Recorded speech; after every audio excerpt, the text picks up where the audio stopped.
Halo mahasiswa calon guru IPA, Assalamualaikum warahmatullahi wabarakatuh. Bagaimana kabarnya hari ini? Semoga selalu sehat ya, sehingga bersemangat dalam mengikuti perkuliahan. Hari ini kita akan belajar suatu keterampilan yang baru nih, yaitu keterampilan mengelola kelas.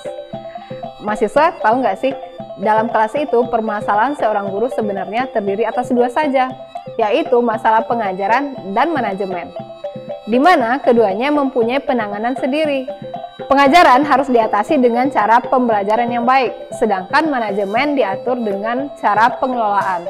Nah, pengelolaan inilah yang akan kita bahas pada kesempatan ini. Pengelolaan kelas merupakan keterampilan guru untuk menciptakan dan mempertahankan kondisi proses pembelajaran yang optimal, serta mengembalikannya jika terjadi gangguan. Apa aja sih gangguan atau masalah yang sering timbul dalam pembelajaran? Yang pertama, siswa kadang tidak tahu harus berbuat apa. Yang kedua, siswa sudah diberitahu apa tugasnya, akan tetapi setelah beberapa lama kemudian mereka menjadi lupa akan tugasnya. Atau bisa juga ada siswa yang mengetahui apa yang harus mereka perbuat, akan tetapi tidak tahu bagaimana cara melakukannya.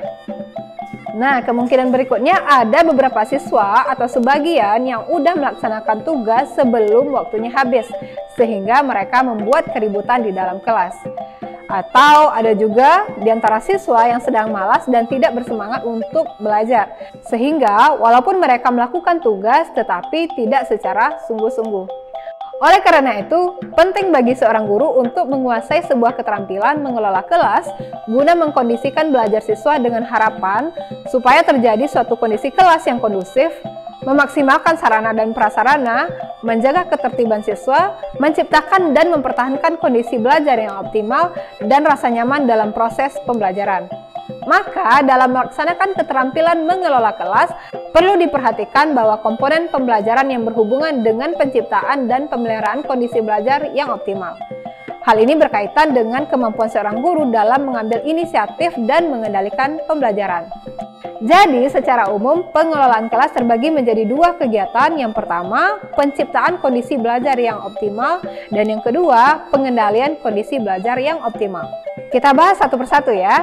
Penciptaan kondisi belajar yang optimal dapat dilakukan guru dengan berbagai kegiatan. Di antaranya, memperlihatkan sikap yang tanggap dengan melihat secara jeli dan seksama, mendekatkan diri, memberikan sebuah pernyataan, atau memberi reaksi terhadap gangguan kelas. Membagi perhatian secara visual dan verbal, memusatkan perhatian kelompok dengan cara menyiapkan siswa dan menuntut tanggung jawab siswa, memberi petunjuk-petunjuk yang jelas, serta menegur secara bijaksana. Sedangkan keterampilan yang berhubungan dengan pengendalian kondisi belajar yang optimal antara lain modifikasi tingkah laku. Dalam strategi ini, hal pokok yang harus dikuasai seorang guru adalah mengajarkan tingkah laku baru yang diinginkan dengan cara memberikan contoh, bimbingan, dan mengendalikan munculnya tingkah laku siswa yang baik dengan memberikan penguatan. Kemudian pengelolaan atau proses kelompok. Dalam strategi ini, kelompok dimanfaatkan untuk memecahkan masalah-masalah pengelolaan kelas yang muncul, terutama melalui kegiatan diskusi. Berikutnya, menemukan dan memecahkan tingkah laku yang menimbulkan masalah. Dalam strategi ini perlu ditekankan bahwa setiap tingkah laku yang keliru merupakan gejala dari suatu permasalahan. Nah, itu tadi kegiatan yang dapat dilakukan guru dalam hal penciptaan dan pengendalian kondisi belajar yang optimal. Berikutnya, seorang guru atau calon guru harus mengetahui prinsip-prinsip pengelolaan kelas. Apa aja? Setidaknya ada 6 prinsip pengelolaan kelas, yaitu kehangatan dan keantusiasan dalam mengajar yang dapat menciptakan iklim belajar yang menyenangkan, penggunaan kata-kata atau tindakan yang dapat menantang siswa untuk berpikir, penggunaan berbagai variasi yang dapat menghilangkan kebosanan, keluasan guru dalam pelaksanaan tugas, penekanan pada hal-hal yang bersifat positif, serta penanaman disiplin diri sendiri.